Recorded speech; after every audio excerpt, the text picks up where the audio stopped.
Unyama mzee wangu. Kaka. Kid Kionboy. Good to go, yeah. All right. Kid Kionboy.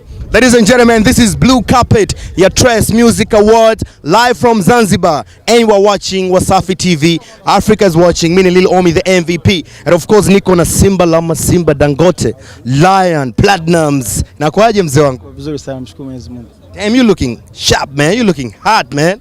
This is Q. Oh yeah? Paris. Oh yeah, from Paris? Yes, nimesafirisha stylists kama watatu kutoka Paris. Yeah. Lakini pia niko na stylists wakiwa hapa wakiongozwa na stylist wangu Noel. So tumejitahidi kuorganize vitu tofauti ili tuhakikishe kwamba siku hii tunaipa hadhi na thamani. Kwanza kwenye stage, kwenye mambo mbalimbali. So tuwezi kusema tuna makubwa, lakini kwa vidogo tulivyo navyo ndio hivyo tunaanza kuvitoa kimoja kimoja. Ama stylist ndio wale ambao walikuwa nao kwenye ile fashion Paris week?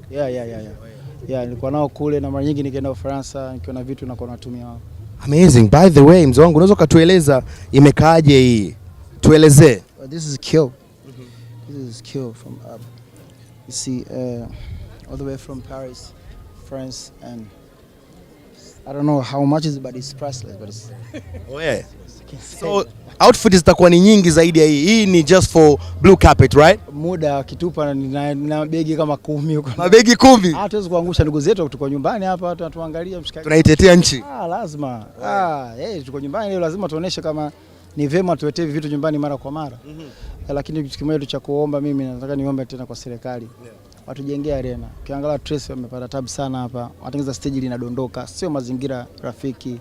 Watupe arena ili tufanye vitu kama vikifanyika vinaonesha, vinatangaza utalii, vinakuza sana. Tazama wasanii wa Tanzania walivyoonekana wengi. Naamini kuna wengine tulikuwa tufahamiki, sehemu tumefahamika. Unajua hivyo, value imeongezeka. Sasa serikali najua inatufanyia mambo mengi. Tunahitaji arena. Tumekuwa tukisema hii miaka na miaka. Mheshimiwa Rais Dr. Samia Suluhu Hassan, tunajua wewe msikivu, wewe mtendaji, wewe mwenye huruma. Hem, turumie na sisi wanamuziki tupate arena. Wacheza mpira kila siku viwanja wanavyo kila mkoa.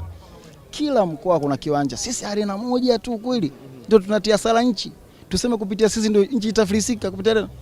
Agari ikipatikana arena itafanyika mikutano, netball, basketball, makongamano, kila kitu, show, events, harusi. So atusaidie hapo. Na event kubwa kama hizi za kimataifa kuja hapa. Zitakuja hizi zitakuwa zinasaidia, zinatangaza kwa nchi. Nikwambie kweli, muziki wa Tanzania una nguvu kubwa sana. Ila unakosa vitu kama hivi ili uonekane ukubwa wake. Leo tumedhihirisha. Tazama watu hapo wanakuja, tazama kina Nandi, kina Jux, kina Harmonize, kina Zuchu. Watu wanashambulia mzee wangu. Lakini mazingira Trace wamejitoa wale kimasomaso. Sasa kuna wengine watarudi mara pili. Ili waweze kurudi mara pili, tuwatengenezee mazingira rafiki. Na mimi naamini kwa rais wetu alivyokuwa msikivu, hata tusaidia. Jamani, tumeahidiwa miaka mingi jamani. Paka tufe, yani mtu unakufa Diamond au umefulia ndio unasikia kuna arena. Alright, by the way, tumeona mzee wangu msafara umeshuka hapa, vyuma vimeshuka. Tell us about that.